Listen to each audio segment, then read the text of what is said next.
Whether it's a throwback slasher, weird alien monsters, or a devilish doll, 2020 is shaping up to have all things that go bump in the night. Do you want to play a game? Okay. In this IMDb brief, we give you a month-by-month breakdown of the most terrifying horror movies coming out next year.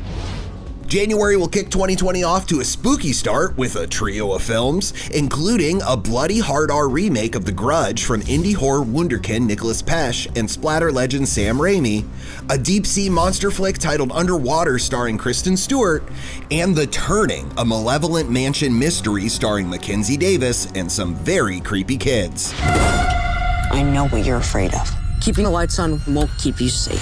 February will freak you out with Fantasy Island, a sinister reimagining of the 70s TV show of the same name from horror mega producer Jason Blum, who will also release a remake of The Invisible Man that same month starring Elizabeth Moss. I give you a last chance to leave me alone.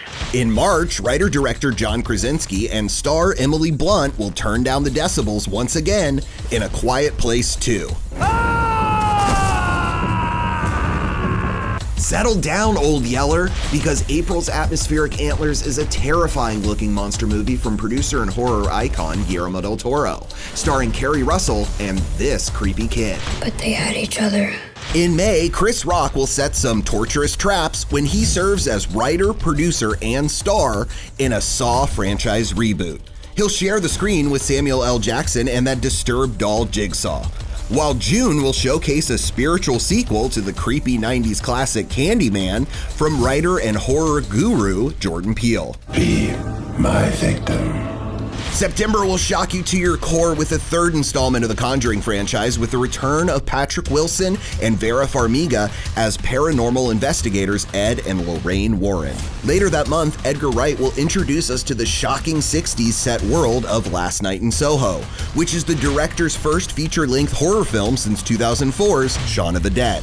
Oh my God.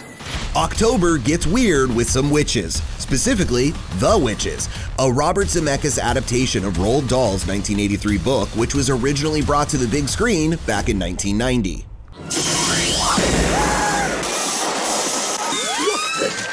Then Michael Myers makes his terrifying return in Halloween Kills, the second movie in the new Halloween trilogy from director David Gordon Green, writer Danny McBride, and star Jamie Lee Curtis. He waited for this night. He's waited for me. I've waited for him. For more horror news and terrifying tales, stay glued to imdb.com/imdbrief.